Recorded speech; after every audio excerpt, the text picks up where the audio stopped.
Hi class. Today we are going to do chapter 10 of Demand and Supply Analysis from the fourth edition of Economics for Healthcare Managers by Robert H. Lee. So let's get right into it. This is actually probably going to be a very short lecture. We only have about 20 slides.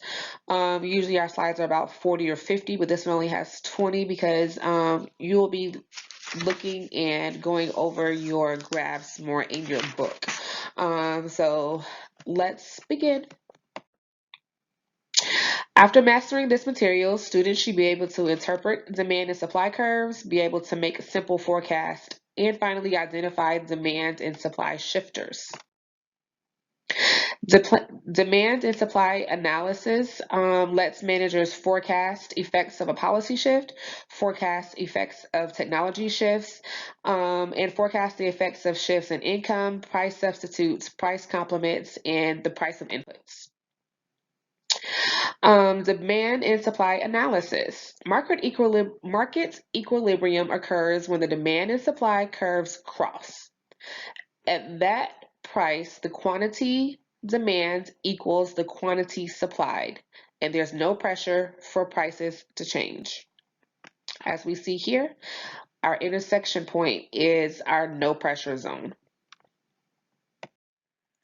So our supply curve describes how much producers are willing to sell at each price, and it also describes what the price must be for willing sales of different quantities. As you can see as well, our slope is going in an upward trajectory. Our demand curve describes how much consumers are willing to buy at each price. And it also describes what the price must be for willing purchasers of different quantities. As you see, our demand curve slopes downward. Elasticities. Two things that move equilibrium along the demand curve: a shift in the supply curve and a price change by a price setting firm, i.e., a hospital, healthcare organization is our firm as we think of this.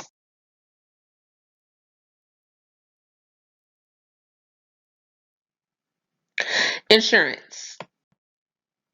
Employment based insurance is subsidized. This comes exempt from income taxes like state and federal, and exempt from payroll taxes, Medicare and Social Security. So, in conclusion, I told you this is a very short chapter because this is more analysis and reading from your textbook.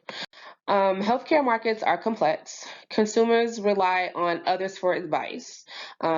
Like we spoke about in chapter 7, the rationally ignorant definition. So think about that as we look at this. Few markets are perfectly competitive. The demand and supply analysis can be useful if markets are competitive enough, if professional advice does not change. Is demand and supply analysis useful? Sometimes yes, and sometimes no. What the demand and supply analysis is looking at is our increase in price and our decrease in demand. It lets us know what our price should be and who our demographics should be. If we increase our price, are more people going to go to our facility? If the price of an x-ray changes, are people going to go to that imaging center, continue to go to that imaging center if they know what the price is? A supply curve describes how much producers will sell at various prices and what price is needed for various amounts to be sold. A demand curve describes how much consumers will buy at a various price and how much consumers are willing to pay at different volumes. The slope of demand and supply curves reflect elasticities. So a less elastic curve are steeper, and a more elastic curve is flatter. Markets move towards equilibrium. Equilibrium is our intersection point. That is where we know our price is perfect. Demand and supply analysis can help you figure out the big picture, takes relatively little information, and will not always be applicable. Sometimes in healthcare, our prices are not transparent. So if our consumers don't know what our pricing is, then a demand and supply analysis will not help us for to know if our consumers will continue to use our services. It will be useful when looking at costs for things to come into our healthcare organization. So looking at the price of, or excuse me, the cost of drugs or immunotherapy, or the cost of a pacemaker from a specific vendor, or even the cost of the food that comes in that you give to your inpatients. This is when supply and demand are useful for our healthcare managers in our healthcare organizations.